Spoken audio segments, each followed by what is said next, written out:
ताज़ा खबर season 2 episode 4, जिसकी शुरुआत में 8 साल पहले का एक फ्लैशबैक दिखाया जाता है। ये वो वक्त था जब यूसुफ अख्तर ने अपने ही बॉस सलीम को जान से मार दिया था और आज इनका फ्यूनरल था। उनकी वाइफ यानी कि स्वाति को देख पाते हैं, जो कि जानती थी कि उसके पति की डेथ नहीं बल्कि उसका मर्डर हुआ है। अब यहाँ पर यूसुफ अख्तर उसका पॉलिटिकल एंगल यूज करना चाहता था, दैट इज वाई उसे दिल्ली भिजवा देता है एक दूसरे एमएलए विवेक के पास में, ताकि उसकी सारी छोटी मोटी खबरें यूसुफ अख्तर तक पहुंची रहे और उसका दबदबा पूरे शहर तक बना रहे और उसका बिजनेस दिन रात बढ़ता रहे। और यहीं से ही कहानी प्रेजेंट टाइम में आती है, जहां पर हम गावड़े निवास को देख पाते हैं। ये वही बिली मोरिया वाला घर था जो कि वस्या ने बहुत सारे पैसों और उसकी खास कनीज के बदले उससे खरीद लिया था। अब यहाँ पर जो उसके भोले माँ बाप थे यानी कि अल्पना जी और अशोक जी, इन्हें तो कुछ पता ही नहीं था कि यूसुफ अख्तर कितना बड़ा आदमी है, ये लोग किस सिचुएशन में है और अब इनके ऊपर कितना कर्जा है। तो वो उनको कहते हैं कि भाई आप टेंशन मत लो, हम लोग आपके पैसे चुका देंगे। वैसे भी 15-15 हजार तो हम कमाते ही हैं, तो हर महीने आपको थोड़ा थोड़ा करके सारा का सारा कर्जा उतार देंगे। मगर उन्हें क्या पता था कि वस्या के ऊपर 15,000 का नहीं बल्कि टोटल 500 करोड़ का कर्ज था, जिस पर यूसुफ का कहना था कि क्या बोलता है, तेरे माँ बाप को सच्चाई बता दूं या फिर तू ही बताएगा। और अब तो वो उसे खींच कर एक चांटा भी लगा देता है। इसी के साथ में हमें ये भी पता चलता है कि लास्ट वाले एपिसोड के अंदर जब ढेर सारे रुपयों से भरी वैन को चुराने के लिए उसके 3 गुंडे भागे थे, तो तेंदुए ने उसके ऊपर हमला कर दिया था। मगर एक बंदा जो कि बचकर भाग आया था, उसी ने ही भुवन के सारा का सारा प्लान चौपट कर दिया। और अब यूसुफ आकर उसी पर्सन के हाथ में एक बंदूक और एक चाकू देता है और पूछता है कि आपकी मर्जी, ये आपका शिकार है, जिससे मारना है मार दो। अब यहाँ पर वो बंदा चाकू चूज करता है, मगर वस्या को मारने की जगह यूसुफ उसे ही जान से मार देता है, क्योंकि उसका एक ही मोटो था, जो एक बार धोखा दे सकता है वो बार बार दे सकता है। दैट इज वाई उसने यहीं पर उसकी हत्या कर दी। और वसंत को कहा जाता है कि तेरा कर्ज अब बढ़ करके 700 करोड़ हो गया है, तेरी वजह से मेरी पूरी टीम मारी गई और ऊपर से तूने मुझसे दगा करने की कोशिश करी, तो अब तू 700 करोड़ चुकाएगा। खैर, अब ये लोग अपनी जान मान बचा करके वापस अपने घर में तो आ चुके होते हैं, मगर दिक्कत इस बात की थी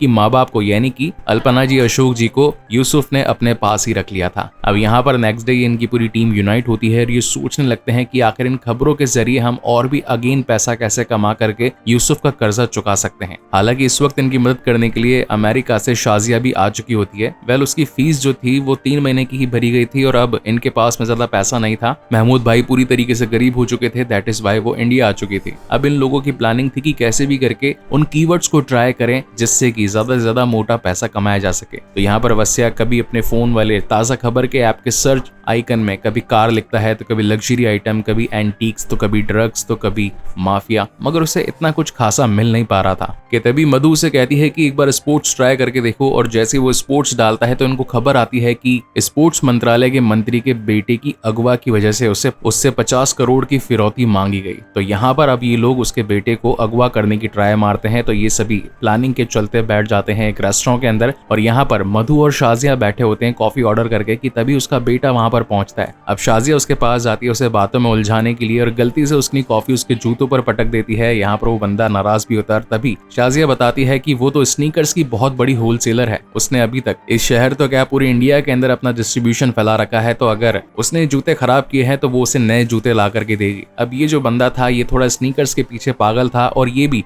उन नए जूतों के लिए पहुंच जाता है एक पार्किंग लॉट में। अब यहाँ पार्किंग लॉट में ये सभी लोग ताक लगाए बैठे थे कि जैसे ये बंदा आएगा इसे धर दबोचेंगे और अब इसके फादर से 100 करोड़ रुपयों की डिमांड करेंगे। और ऐसा ही होता भी है। यहाँ पर वस्या लगा देता है उसके फादर को फोन और कहता है कि तेरा बेटा जो कि अब हमारे कब्जे में है, अगर उसे पाना चाहता है तो सीधा दिए गए एड्रेस पर 100 करोड़ लेकर के आ जाना। जहाँ पर वो बंदा कहता है कि भैया पैसे कोई केले सब्जी है क्या जो कि थैले में लाकर तुम्हें पकड़ा दूंगा। जिस पर वो कहता है कि आज तक तुम 25-50 करोड़ के ऑलरेडी स्पोर्ट्स घोटाले के अंदर शामिल हो, तब तो पैसा अरेंज हो जाया करता था। आज जब तुम्हारी खुद की पर्सनल प्रॉपर्टी गायब है, तुमसे दूर है, तो पैसों का जुगाड़ नहीं कर सकते। जहाँ पर वो कहता है कि ठीक है मेरे बच्चे को कुछ मत करना, मैं तुम्हें ला करके देता हूँ। कि तभी उसके पास में यूसुफ का फोन आता है और यूसुफ कहता है कि साले मेरा ये माल ढाप रहा है। यहाँ पर मैं उस मंत्री को बिठा करके उसके बेटे को अगवा करके प्लान बना करके उसकी सीट हासिल करना चाहता था, और अब तूने उसके बेटे को उठा लिया, यानी कि मेरे माल पर खुद हक जमा रहा है। जहाँ पर वस्या कहता है कि ठीक है भाई कोई दिक्कत नहीं है, लड़का हम आपको दे देते हैं, सीट आप ले लो, मगर उसके बदले हमारे पैसे माफ कर देना।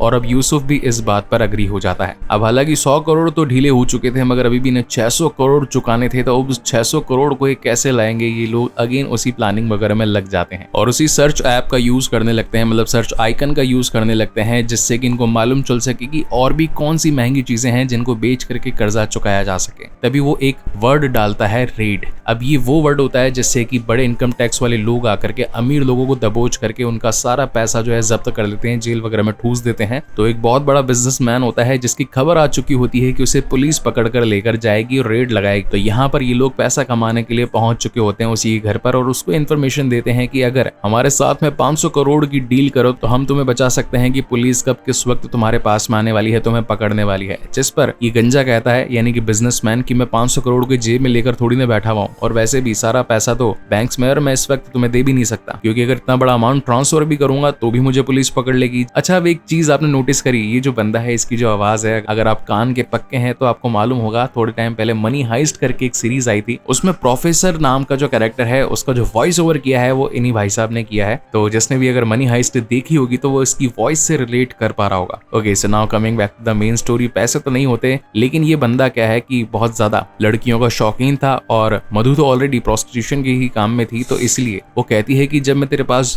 इस घर में आया करती थी, इस बेड पे सोया करती थी, तो तू बोला करता था कि तू 500 करोड़ के रूम के अंदर बैठी है। तो पता आखिर वो कहाँ पर है, जहाँ पर ये पर्सन बताता है कि जो पीछे 2 पेंटिंग्स लगी हुई है, इन दोनों की कीमत 500 करोड़ है। मगर मन ही मन यहाँ पर मधु और वस्या भी बातचीत कर रहे होते हैं कि यार पुलिस तो उसको पकड़ करके ले जाएगी, तो फिर पेंटिंग्स देने के बाद कहीं हमारे पीछे ना पड़ जाए। जहाँ पर वस्या का कहना था कि इस वक्त हम इसे सिर्फ उम्मीद बेच रहे हैं, पहले पेंटिंग्स तो यहाँ से लेकर निकले, बाद में देखा जाएगा। और अब अपनी रेड से बचने के लिए, अपनी जान वगैरह बचाने के लिए वो इन्हें ये दोनों पेंटिंग दे डालता है। और अब ये 500 करोड़ की थी, तो सीधा आकर के यूसुफ अख्तर को ये पेंटिंग दे डालते हैं और कहते हैं कि तुम्हारा हमारा कर्जा माफ। और जब इस पेंटिंग की मार्केट के अंदर चेकिंग करवाता है यूसुफ अख्तर, तो उसे ये मालूम चलता है कि ये दोनों तो नकली है। इसकी असली वाली जो कॉपी है वो तो लंदन के अंदर किसी म्यूजियम के अंदर है, ये सिर्फ नकली है। इस पर तो यूसुफ को बहुत ही ज्यादा गुस्सा आ जाता है और वो कहता है कि तूने पैसा चुकाने के लिए मुझे पागल बनाने की कोशिश करी, अब तू मरेगा। और अब जैसे ही वो गन निकालता है तो यहाँ पर वस्या उसे रोकने की कोशिश करता है, मगर यूसुफ को इतना ज्यादा गुस्सा आ चुका था कि उसकी बंदूक से गोली चल जाती है और वो गोली लगती है सीधा अशोक जी को